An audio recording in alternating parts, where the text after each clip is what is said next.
It is the Hot Seat Radio Show. Sean Fortine and Donovan Sadiq. Sean corrected us when we were at the mall, and his mom has said, get it right, and so I'm going to start getting it right. So we're with me and Sean Fortine. Sorry. I'm sorry. That's French Canadian. Yeah, it's a French last name. Spelling got twisted in English in Canada, so then everyone's confused now. Right, and we're joined by Moreno Valley Unified School District candidate Daryl Terrell. He's just going to sit in with us. We're not going to talk a lot of politics. We're just going to talk about stuff that might be on your mind. But Daryl, congratulations on your campaign so far. How's everything going? Oh, it's going great. Okay. Again, you have a lot of endorsements happening. The Teamsters have endorsed you. Even the Teamster chapter in San Bernardino. Is that correct? No, this is the joint council, Joint Council 42. So it's more like regional. Wow. Okay. The big boys, I guess you call them. Okay. Hey, the Teamsters represent working people. So when you are getting an endorsement from the Teamsters, it is a big deal, and I know that for a fact. And again, congratulations, because that is hard to get. Oh, thank you. You might want to put a good word in for me, because I have no endorsements right now. So. Oh, sure. Yeah. There you go. Right. So let's get right into it, because Sean's got a lot of stuff going on his mind, a lot of stuff to do. So Sean, what do you got for us this week? Well, I just wanted to follow up on that short essay I posted on Facebook yesterday. And that's on the Hot Seat. Yeah, okay. On the Hot Seat, and I also copied it to Moreno Valley Politics Matter. Mm-hmm. And it just seems like I've been thinking a lot about that last debate over by the post office, and how everything, or not everything, but so much of it got twisted around and focused on warehousing, and it's really annoying, because there's so much else going on besides warehousing that we need to worry about. Right. September 25th, we're having the Edgemont debate, and there's been talk on the news blogs about another debate that the city could record. And, That'd be great. And it would be great, but that was the whole point of me doing the Edgemont debate. That's exactly what I had said. There wasn't enough debates, and people don't know what's going on, because these candidates do not want to talk to the voters. And Roy's trying to get it. I can speak for myself. Any debate where the voter wants to ask me questions, I am in. But at the same time, though, we got to stop letting these developers bring in their goons to dominate the subject, because there's, like you're absolutely right. There's more to talk about than just the WLC is passed. If it survives the legal challenges, then you do that. To me, and I'm just going to play devil's advocate here, hypothetically, when I win, when I win, I'm going to look totally stupid talking about I'm against warehouses and this thing has passed. So I have to come up with a plan to implement to make it work. So if you're a person running for the district, and you get up there, or the mayor, and you're saying, I'm against the warehouse, and it passed all its legal challenges and it's going forward, it's part of the strategic plan, you're going to look like a total idiot talking about you're still against the WLC when it has passed all its loopholes and jumps. So you're absolutely right. Well, it doesn't mean you have to like it. Yeah, exactly. And I won't like it, but I will try to make it work to the best of my ability. Yeah. So basically what I was talking about was, if given the opportunity, let's say the warehouses never existed, let's say they weren't interested in coming here, what would you like to see the city do? What would you like to, what type of businesses would you hope would come? What would you like to have the city be known for? Like, would there be like any specialty business or recreational activity or anything like that you would want the city to be known for? And also, what candidates would match what you want? Do you want, like, one example I heard was what about like organic farming and like vegan foods?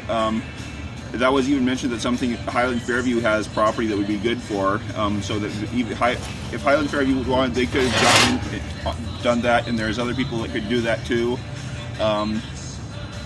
That's a possibility. I don't see a reason why we couldn't have like farmers markets and stuff, but and that's cool. And just what would you want to see the city look like, and what city council people or what candidates for any office would be best for making that vision happen? Okay, look, that's a damn good question. You don't mind if I use that in the September 25th debates? I think that's fine. I think that all the candidates should be asked. I'm not here to take credit for everything. I just I got involved to get stuff done. Right, absolutely. So, Daryl, what do you think as a candidate, but as a longtime citizen? What should we have other than warehousing, or what other businesses, in your opinion? I think that we should piggyback on what the county is doing with the hospital and expansion. It would be good for us to build that corridor, and to go along with that, training for people, because it's not good enough that you bring jobs in, but you got to have people trained. My thing is, we could bend the medical capital, which you got the joint powers with the bringing in the hospital, and along with that, we'll bring cluster industries inside in our community, which will provide jobs. Yeah, and I was reading last night that Joint Powers now has a rehabilitation hospital set up in the works now too, and which will provide and they might even have services for even like brain injury patients and stuff. So as of right now, any attempt to build a rival project to that hospital would just be a suicide for the city, and we need to take that into That's something I take into consideration when selecting who I'm going to be voting for this November too. Okay, great. Like I said, there's a lot of stuff going on in the city. Now let's get to the scuttlebutt. There was an incident that happened. I believe it was not yesterday, the day before yesterday, concerning a incident. And here's the funny thing about it. I was tipped off. I got a call early that morning saying, something. So I said, no, you're joking. I can't believe it, right? So the first thing that I do is I rush to the police department to request a FIA. FIA is a Freedom of Information Act request. And I also asked to talk to the police information officer, the PIO. And the PIO, basically, he's the guy that answers public questions and inquiries. And so when I asked him, he said, well, there's nothing been reported or whatever the deal is. And the rumor, and it's a rumor, a council person got cited or didn't get cited, whatever the situation was. There was an incident that involved a council person or a former council person. You can't even get the story straight. So the FIA is going to take 30 or 40 days. I thought it was 10. It's supposed to take 10, but the next day, the officer called me that morning, and I put that up and said, and I also put the number up in case you think I'm BSing, so you can call it for yourself. Basically, they said that the police officer did not do the report yet. They give him at least 3 days. Now, I'm speculation that people got to understand, when a police officer comes out to an incident, they don't necessarily have to cite you or arrest you. That doesn't always have to happen.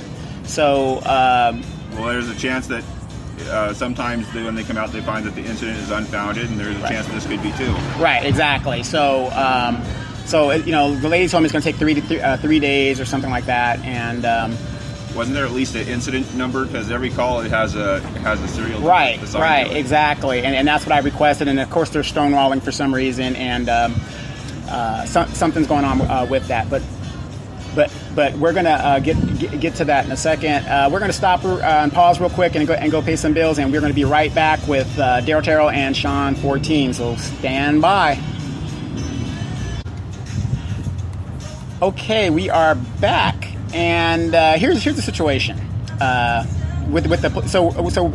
getting back to the police department, we don't know what the incident is about. We're going to get to the bottom of it. I've told everybody to stay tuned, but the first thing I did not believe it. And the first thing you need to do, the only way you can, other than talk to the people who are involved, which I don't even know who's involved, is to go to the police and see if there's a police report. So it's going to take 30 to something days, but we're going to get to the bottom of it. Once we get the report, we are going to put it up on the page, and we're going to dispel this rumor because I don't think it's real. Well, it's a bizarre rumor, but the sad thing is that with the state of Reno Valley's politics and the behavior of the politicians, the sad thing is that it's believable. Right, exactly. So another thing is we were broadcasting in the mall, and unfortunately they ran us out of there. And I got Daryl Terrell as a witness and Sean Fortine as a witness. And basically what it is they don't want us to record and bring businesses and advertise for businesses. And Daryl, you are the original inventor of Hire Moval. Now, as somebody who came up with that idea, do you now see why the Moreno Valley Mall doesn't make any money? Oh, yes. Well, if you want to bring business, you got to be business friendly. And we wouldn't do anything except communicating to the public about the happenings in Moreno Valley and patronizing a business. Yeah, we bought coffee, we bought crumb cakes and all that other stuff, and having a conversation like we're doing right now. And they asked us to leave, and they quoted a rule that they couldn't provide. But again, it is private property. We did not. Well, at least I was. Daryl's a pretty big guy. I'm a small black man, so I didn't want to get beat up or anything like that. But I did have my body cam on, so I do keep my body cam. So Sean didn't have nothing to worry about as a white man, so he didn't have to. Well, I just didn't want to get involved. I just said, let's just go to Starbucks, or let's go back to our old spot. Over by Starbucks, and we're out in front of Five Guys, and these guys have been awesome to us. Awesome. I mean, these guys come out, and they're like, hey, do you need anything? I was going to ask them for everything they had in the till, but... but that's how you're supposed to do business, because, that's why we're out here, to let people know, hey, this is a good business to come and patronize. Come check us out. Come have a burger with Five Guys. And by the way, Five Guys does have some dynamite burgers, in my opinion. That's what we're about. But other than that, let's get back to the topic at hand. So let's just dispel that rumor, and let's wait 30 days for that. Please still go to the mall. I'm going to get to the bottom of that situation as well. So don't be discouraged because we got thrown out. I think it's maybe because the hot seat, Donovan Sadiq, is there, and not everybody likes Donovan Sadiq, so they just want to throw me out just to make a point. So hey, it is what it is. But Sean, what else do you got for us in regards to what's on your mind? Well, what's been on my mind is just people don't seem to be thinking for themselves as much as a lot of them could be if there wasn't like a narrative or a format pervasive in all discussions in our elections and our city politics. I know personally, my idea is that I would love to see all these empty storefronts all over the city filled. I would love to see parking lots cleaned and refinished. I really don't see how that would be such a big hurdle. I mean, if we keep giving away all these freebies to these other businesses, I mean, only a couple of them have actually done any service to the community, like Costco, for example. But why aren't we doing that for anyone that wants to open up a storefront or a little office in any of these strip malls? Why aren't we practically giving away all the perks to them? I mean, because they're actually going to need full-time people. True. That's very true. That's a good point. Let me ask you this, Daryl. I saw Kevin Geiser's signs out. I know you have some signs going to be putting out really soon. I mean, is there any specific day that you're going to be doing that, or? No, we haven't put a specific date out, but they will be coming. Right. I recently started putting out my signs, and I know nobody was expecting that, but in this city, if you do not get your sign, unfortunately, we're in a city where people, if they don't see your pretty signs, that could cost you a vote. So that's, and for those of you listening, in Moreno Valley, we are a commuting city. If you do not have your advertisement out there before the absentee ballots, 50% of the election is won on the absentee ballot. And I learned that 2 years ago, so lesson learned, and that's what I need to do. So with all the signs that we've been seeing around, we just got an email today reminding candidates you cannot put your signs on people's private property without their permission. So again, there are some people who just don't care. They're buddied up with their flunky, and Speaking of flunkies, who's been vandalizing signs lately? I plead the fifth. No, the good thing is there's a lot of signs by cameras, and and Daryl was saying that as well. He's going to put a lot of his signs. You're going to put your signs by where the cameras are. Oh yes, because one day you have one up, and somebody suddenly, when I ran in for city council in 2012, I had a nice sign on it was on Ironwood, and so all of a sudden it was gone for some reason. Right. It was on a public space. It wasn't on private, and somebody came down. there were other signs beside mine, and somebody took mine, so I had to go back and put another one up. Right, which cost candidates money. So I really like those signs. I really like the freestanding ones because after the election, they're great to collect and use for target practice. right. The yard signs, the thing, just pick them up and go. Yeah. But your signs were vandalized before the camera system came in. I think they were here, but mine was based on the roadway. Right. You were thinking that somebody in the middle of the night came by and cut them down and took them away. But to answer your question, I think there were 3 citywide cameras, I think. I'm not quite sure. Well, for all the money that we spend on those citywide cameras, it is good to know that every 2 years, they are pivotal for candidates to make sure that their property is not vandalized. So for all the money we spent,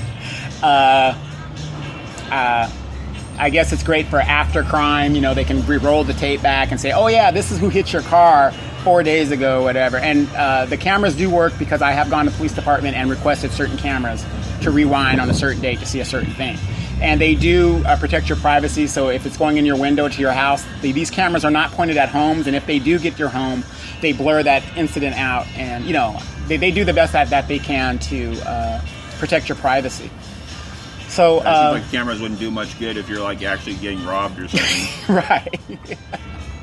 Hey, this is how we do things. Everything's after the fact. But speaking of stuff I have a good report to give. If everybody remembers, I reported on a lady whose house had a hole in it. And, you know, she's living under the slumlord in Edgemont, and nothing was being done. Lo and behold, Donovan Sadiq shows up. I start kicking ass and throwing things up. And sure enough, code comes out, everybody comes out. No help from Idiot Gutierrez, no help whatsoever. Haven't met with him yet. Still pissed off about that. But the hole was fixed. But the unfortunate thing is, they patched the hole, but the whole roof needs to be repaired. So now that the cloudy days are coming, there's no guarantee that there's not going to be leaks with this lady's roof. So what I'm going to do is have code follow it up, do an inspection, and make sure it's done right. Because that's the problem in my neighborhood, in the Edgemont neighborhood. You have these slumlords that they do just enough to get by, but it's not correct. So but the good thing is there was action taken by the city. Thank you, city staff, who got on that, Michelle Dawson and Tom DeSantis. I mean, I jumped in their faces, and they did do what they had to do. I'm not the least bit surprised that Gutierrez or Jemison didn't do anything. I mean, it's like they get to play Queen of England.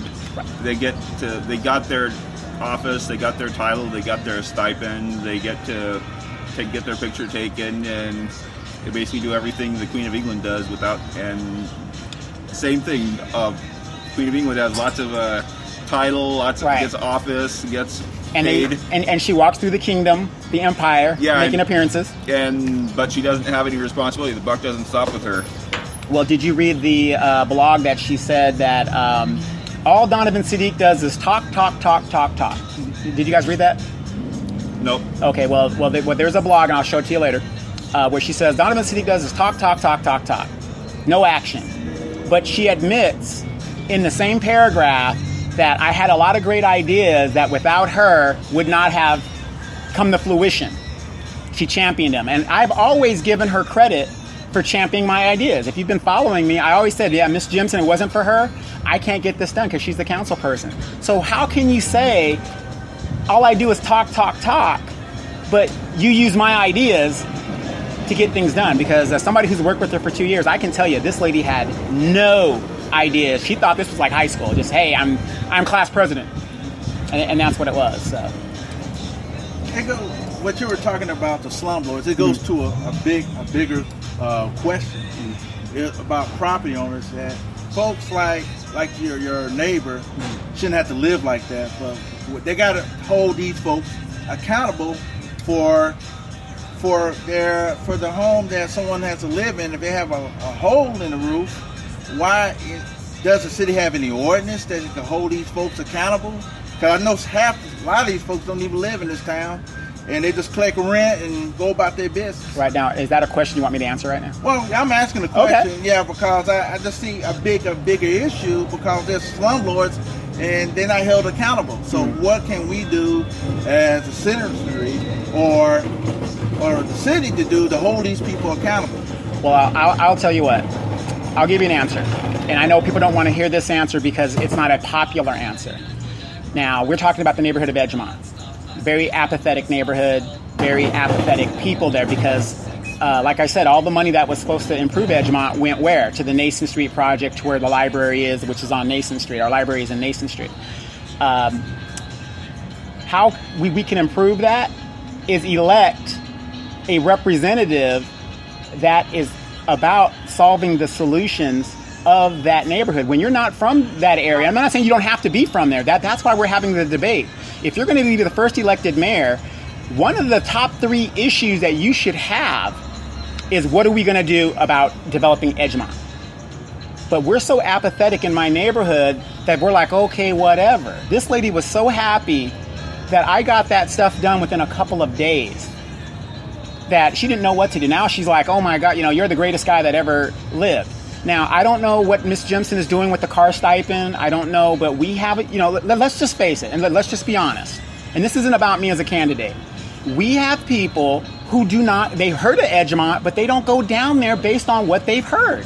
I don't expect Ms. Jimson, a 50, 60-year-old woman, to be driving through the Edgemont neighborhood. It's just not going to happen. So if we want to do something, we have to get somebody in there that wants to solve the problem, the water problem, all that stuff. So to me, that's the answer. I know personally, I'm in District 2, and things are pretty good in District 2. Damn right they are. Right now, as long as they get the law enforcement presence up and we get the street lights off the Edison grid, I think everything's still be pretty good there for a while. So right now it's cleaning up. For me personally, the big concern is cleaning up the slums and also getting social service in place so they don't turn into slums again. Right, exactly. And when we do that, to me, once you clean up the slumlords, the property values go up.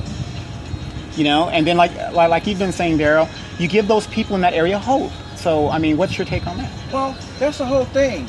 Because of areas like Edgemont, people have to have hope. They got to see something tangible to see, because all their lives they probably felt, well, no one listens to me. They're apathetic. Yep. When they start seeing results happening, that gives people hope that things can change. Absolutely. And that's what's going to inspire people in the city, hope to change. And the Edgemont will be the first starting point to give people hope again. Right. And psychologically, when everything's like run down and tagged and stuff, it gives the impression that nobody cares, and so that's people just run it down even more. They're more likely to commit crimes because no one cares. It was actually a psychology study done once that they found that if there was an envelope with money in it sticking out of a mailbox, they were more likely to steal it if the mailbox was tagged. So it's basically when things are run down and the slumlords. I know broken window policing is a sore subject in a lot of minority communities, but in this case, a lot of the broken window policing in Edgemont would apply first and foremost to a lot of the slumlords and other people that have responsibilities to keep things in working order. Right. Now, Daryl, I hate to put you on the spot, but if you win the election, part of your area is going to be the Edgemont area. We have a lot of kids down there that have no sidewalks to walk on, and I know we talked about this previously, where you want to bridge that between the city and the school board.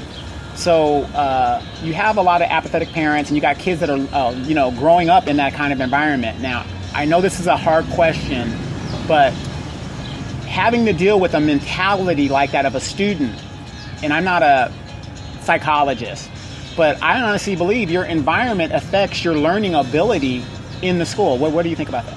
I agree with you. If you're surrounded by negative, like people or your environment, you have things run down, it does affect that, because if you come from a background where you see every night that there might be, who knows, domestic violence, or you chased after school by a bully or something, when you go to school, you're not even thinking about learning. You're thinking about how I'm gonna get home without getting beat up.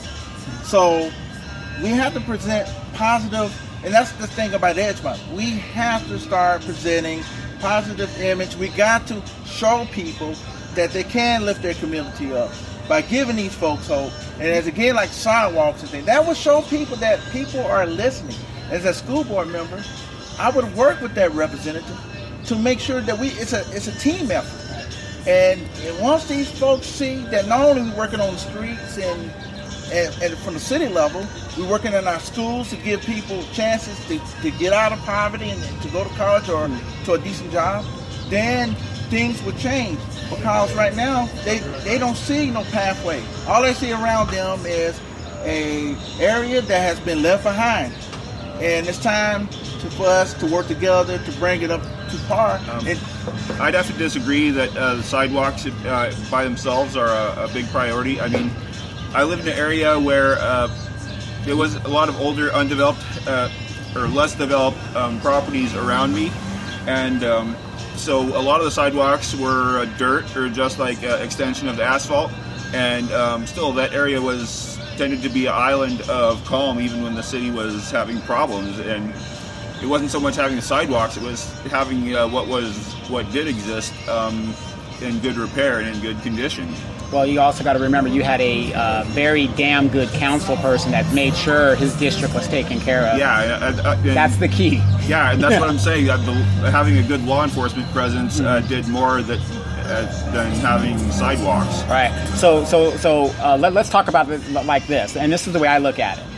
If you look at the Edgemont area, District 1, as a whole, we've had nothing but bad representation since the inception of Moreno Valley. Now, that's my opinion, and I have that opinion based on where I live. Because I'm watching the city grow, and I say, golly, what about, like you said, we're left behind. But, Daryl, at the same time, you're going to be on the board, and you're going to have this high-tech school that's being built. And all around the school is 1950 and 1960. How do you address that?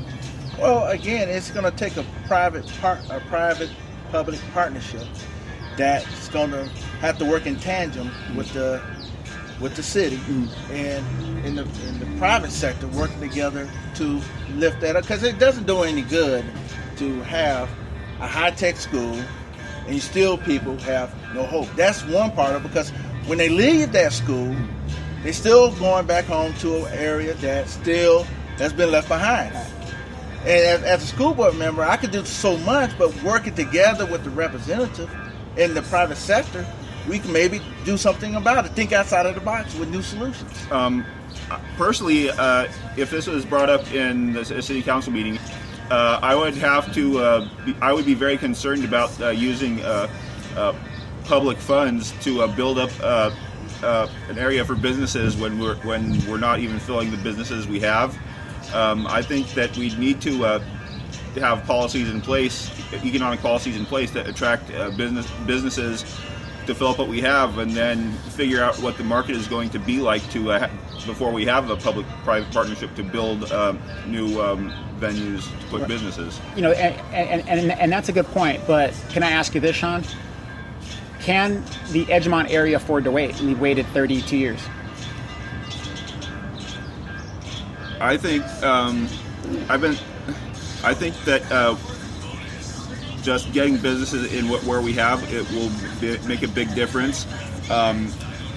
Like I've been saying, I think that just simply doing the repairs that have been neglected for the last 35 years, improving infrastructure, I believe that those things will go a long way into building an environment that people would want to come and invest in. And then once we have, like I said, once people see that it's not the rundown place and people actually care again, then I think that will make a big difference in getting businesses involved. And then from there we can, once there's a market for it, then there would be a good idea to then dump in public funds into private businesses in a public-private partnership. Well, I agree. Well, the thing is, the small business is the backbone of this economy. They employ a lot of people. Small business turns into big business. I agree with you that we have to work on filling those vacant buildings. We got to create an entrepreneurial spirit in this community. That, like you said, I agree with you. But at the same time, that we have to still give people hope. Because, like I said, I saw the video that Donovan was showing, and there's people, I see how they look. And a lot of people have given up. But at the same time, about the small business entrepreneur spirit can lead on into Edgemont too. Teaching people how to be business owners, give them knowledge, financial literacy if they're lacking, to partner up with the city so they can learn, and also looking around you. You got check cashing places. Yeah. You got everywhere. Because people lack financial literacy. Mm-hmm. That's just facts. Mm-hmm. So you're gonna get those places here because they know, hey, these folks can't get a checking account, so they're at our mercy. So to also part of what we're talking about, lifting the infrastructure, we got to put financial literacy, teach people about the entrepreneurial spirit. I think we're also going to need to aggressively promote adult education. I think that we might even need a full high school dedicated to adult education, getting people a full high school diploma. Okay, well, let me ask you this. What do you guys think about putting vocational trades back into the high school? I am totally for it. I actually love that idea. You know, what about you? Oh, well, I agree with that's the whole thing about my campaign has been about creating that path to the jobs that's out there by partnering up with labor, the business community, to create that path, to give folks the tools for jobs that's out there now and in the future. So that's a guy that's, like I said before, bro, from Nandina, he has a factory that he can't get folks in because they can't pass a simple entry-level test. Well, is it the entry-level test? But there's a lot of people that can't get jobs because they can't pass the drug test. Drug test, and also part of I think that Higher Merino Valley is eventually going to need a program to place felons to people if they've rehabilitated and they've been in this community for a while and they can show that they're not causing problems anymore. And I think eventually they should be able to go on a list to be placed in a business that can take them. Because that I've noticed, especially even at church, I've noticed that the felons there still struggle and are tempted to go back into what they call making money the easy way, just because there's nothing available for them. Right. Well, didn't the city council try to accommodate former felons by letting them go on the commissions and the boards? And LaDonna was all for that because she herself is a former felon and she is now sitting pretty on the commission. So she wants to open that door up to all the other ones. So Carol? But also too, like Sean was saying, that we got to have a business community that's have opening arms, and we have to work with the city and with the faith base too, right, to provide that path so that if that former felon could get a decent job, because as I said before, you'll see him now or you'll see him later in your house. Yeah, exactly. Right. Okay, let's go to something a real important topic because everybody's like chiming in here, and I guess they're getting bored. But let's talk about something that really affects us today. Are the Dallas Cowboys going to the Super Bowl? And what about those Rams, Daryl? I'm a Cowboy for life. Okay. I don't follow football. Right. But what do you think about those Rams? Did you see the game? Well, yeah, it's promising. I mean, LA does need some hope, right. And maybe the Rams will inspire a ripple of hope. Well, if anything, it'll be a lot of old Eric Dickerson jerseys and Vince Ferragamo and all that things like that. But in all seriousness, no, Sean, from what you know about, you don't follow it, who are you going for to win the Super Bowl? Broncos, Patriots. I guess, how about Green Bay? Green Bay, yeah. Green Bay look damn good, and they're always in contention with that quarterback that they have. So, but the Raiders are looking pretty good too. I mean, they found a way to win. That was a gutsy call at the end. So I'm just happy about that. But let's go ahead and take a break. And we are at the Five Guys on Fredericks. And I mean, these guys are awesome. I'm going to go in there and try to get one of those guys to come out and talk to us and, and tell us about the business and everything like that. Sean is going to go ahead on and head out and do some more digging and reporting. He has another thing to do. Bible study, right? Yeah.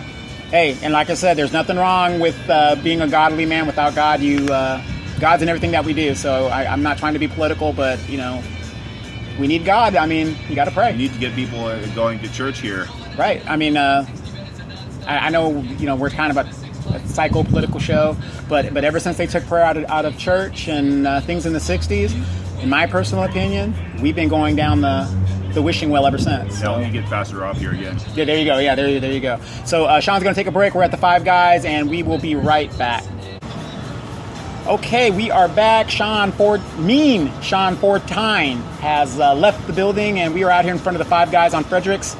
The weather is beautiful in Moreno Valley. That is one of the reasons why I love being here.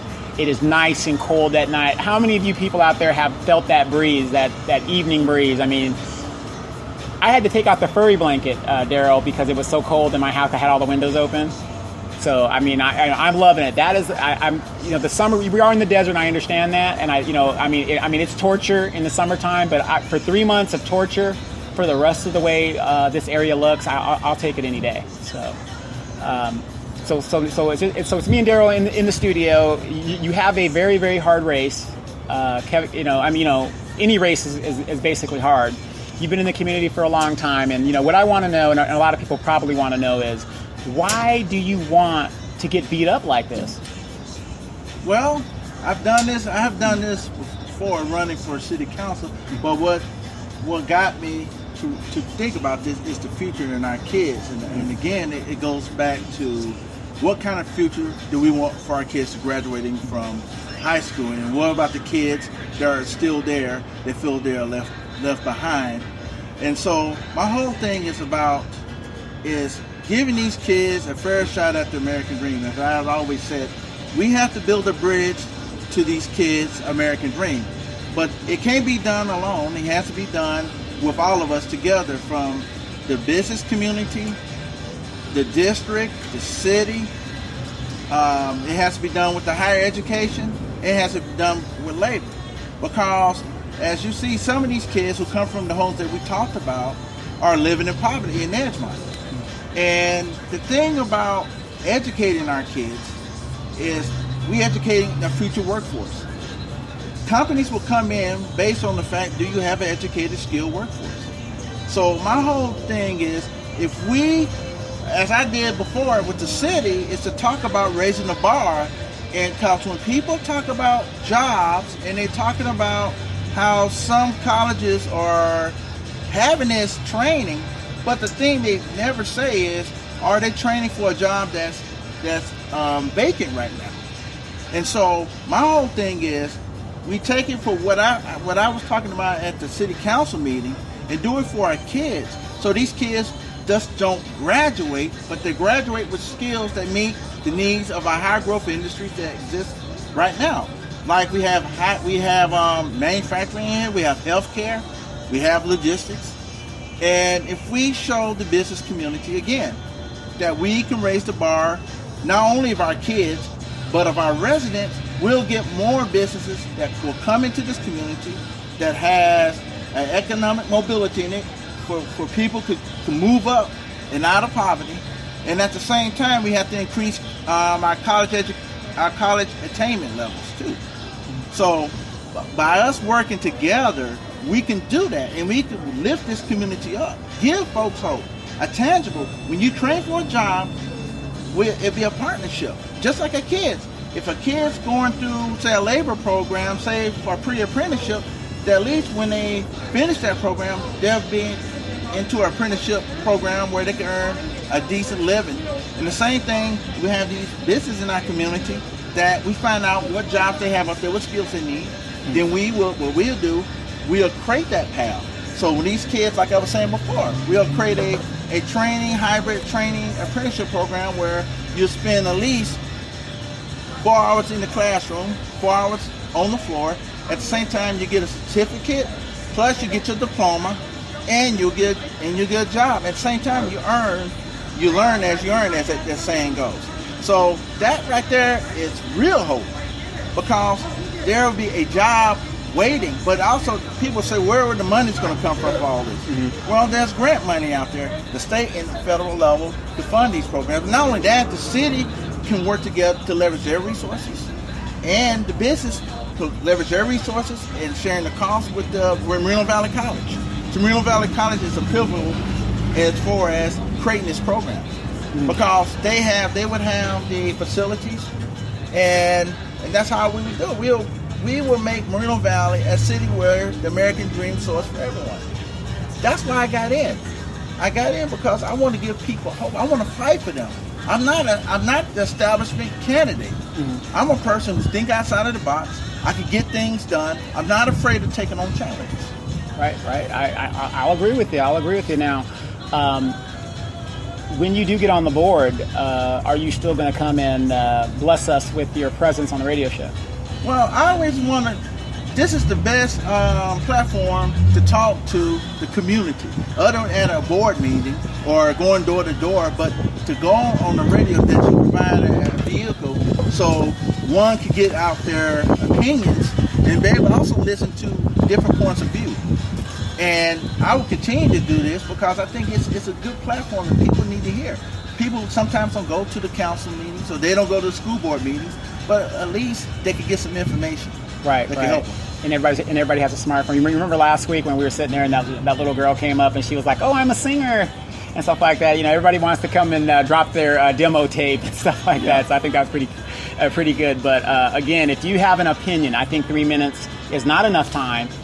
And then they cut you off and stuff like that, which is why we started the radio show, because not everybody wants to be on video. If you want to come on the radio show and you have an opinion, you don't even have to use your real name. But come on and give your opinion.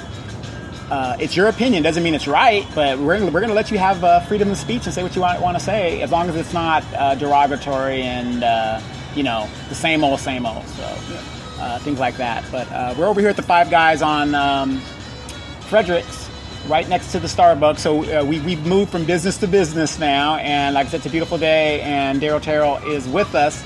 Now, we only have a few minutes left, and I just want to ask you just some basic questions.